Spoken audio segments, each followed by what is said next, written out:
बिस्मिल्लाहिर्रहमानिर्रहीम। आज हम डिस्कस करेंगे hydrothermal technique of nano particle formation और synthesis of nano sized inorganic materials.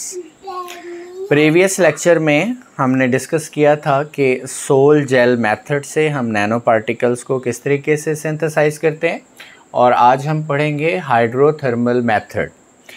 जैसे कि नाम से ज़ाहिर है, hydro mean water, thermal mean heat or temperature. तो हम इस मेथड में क्या करते हैं कि प्रिकर्सर सब्सटेंस को पानी के अंदर डिस्पर्स करते हैं और फिर उसको हाई टेम्परेचर प्रोवाइड करते हैं, और इसके नतीजे में एक हेट्रोजीनस टाइप रिएक्शन होता है और हमें अपना फाइनल प्रोडक्ट वो हमें हासिल हो जाता है।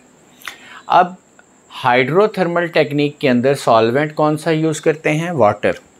सिमिलरली एक और प्रोसेस है जिसको कहते हैं सॉल्वोथर्मल प्रोसेस। इसमें हम क्या करते हैं? नॉन एक्वस सॉल्वेंट यूज़ करते हैं, पानी यूज़ नहीं करते। बाकी सारा प्रोसीजर और प्रोसेस वो हाइड्रोथर्मल मेथड से वो मिलता जुलता है। सबसे पहले हम देखते हैं कि जो हाइड्रोथर्मल प्रोसेस है इसकी डेफिनेशन क्या है। इस मेथड के अंदर हम नैनो साइज्ड या नैनो स्ट्रक्चर मटेरियल वो बनाते हैं through heterogeneous reactions in aqueous medium at high pressure and temperature in a closed या सील्ड वेसल के अंदर हम क्या करते हैं, ये जो नैनो स्ट्रक्चर क्रिस्टल है वो बनाते हैं। अब इस प्रोसेस के दौरान होता क्या है कि व्हेन प्रीकर्सर सब्सटेंस जिसके नैनो क्रिस्टल्स बनाने हों या इनऑर्गेनिक मटेरियल बनाना हो, उसको हम गर्म करते हैं और किसके अंदर? वेसल के अंदर।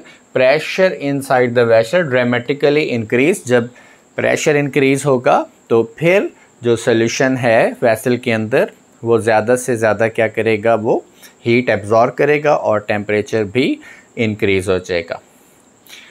अब ये जो कंडीशंस हैं, these conditions provide one step process to produce nano crystals without post annealing। होता क्या है कि हाई टेम्परेचर के ऊपर ही जो नैनो स्ट्रक्चर्स या क्रिस्टल्स हैं वो बनना शुरू हो जाते हैं और बाद में कूलिंग या एवेपोरेशन इसकी ज़रूरत नहीं पड़ती। अब इस टेक्निक के अंदर हम किन सब्सटेंसेस के नैनो क्रिस्टल्स बनाते हैं? ऐसी सब्सटेंसेस जो पानी में फ्रीली सॉल्युबल नहीं होती या लेस सॉल्युबल होती हैं, या सब्सटेंसेस ऐसी जो पानी में हल नहीं होती।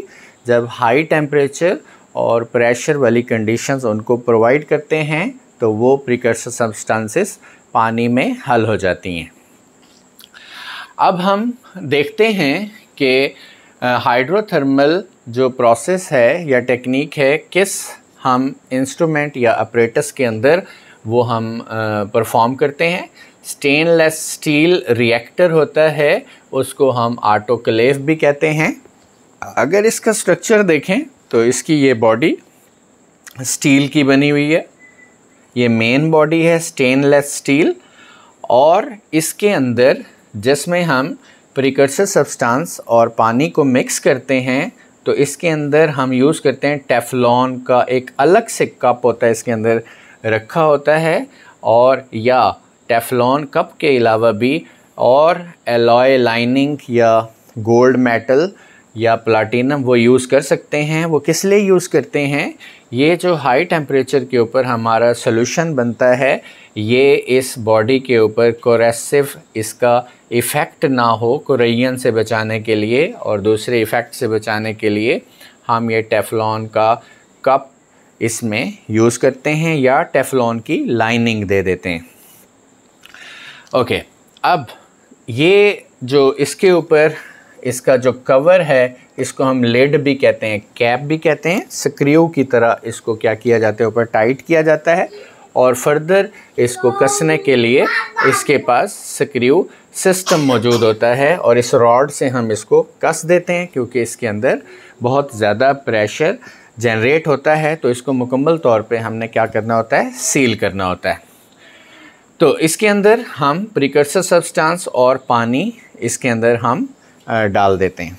अब इसको हीट करते हैं।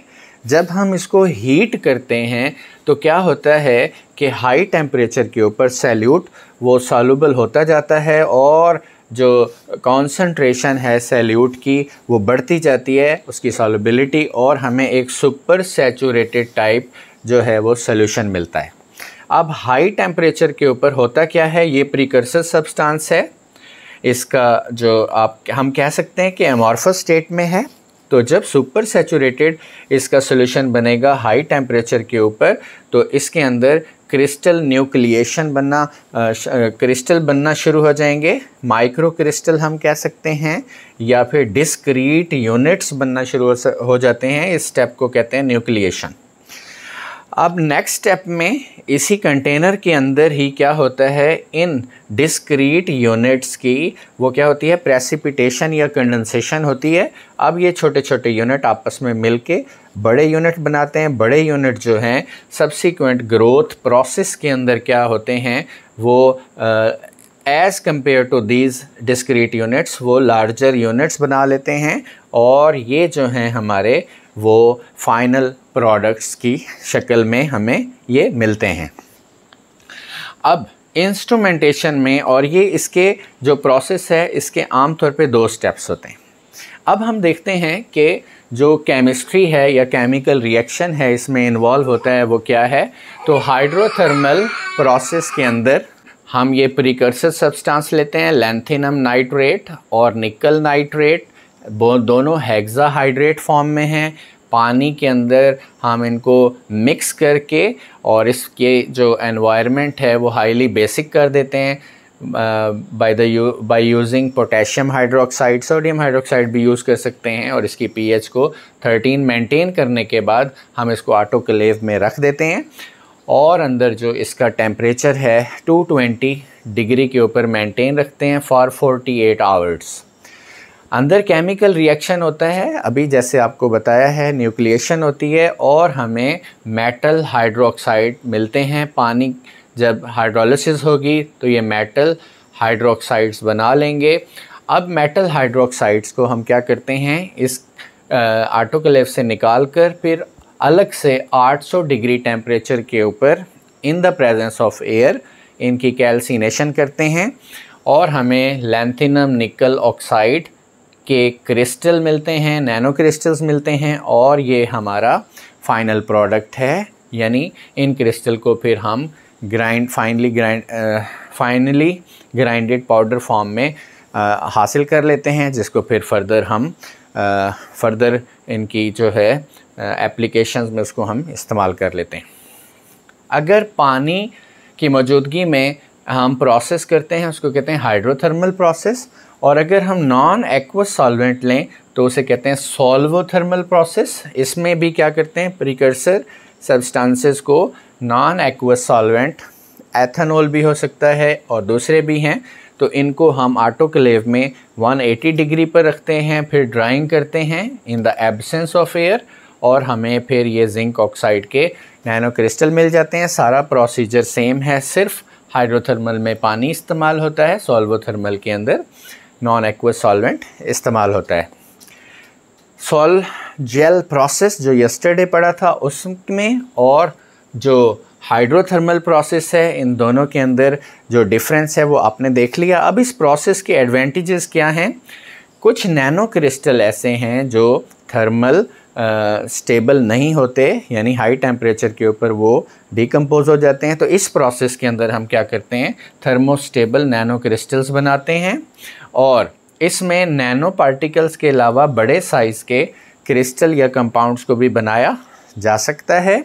इसमें हम कौन से सैल्यूट्स या सब्सटेंसेस को इस्तेमाल करते हैं जो आमतौर पे पानी में कम हल होते हैं या पानी में वो इनसॉल्युबल होते हैं। सॉलिड स्टेट सिंथेसिस, उसका ये अल्टरनेट रूट भी है।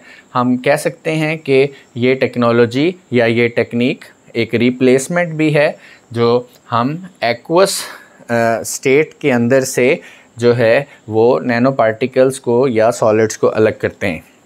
Size of the crystal can easily be controlled, low temperature high pressure, या टेम्परेचर कंट्रोल करके, प्रेशर को कंट्रोल करके हम अपने फाइनल प्रोडक्ट का साइज़ और उसकी मॉर्फोलॉजी को कंट्रोल कर सकते हैं।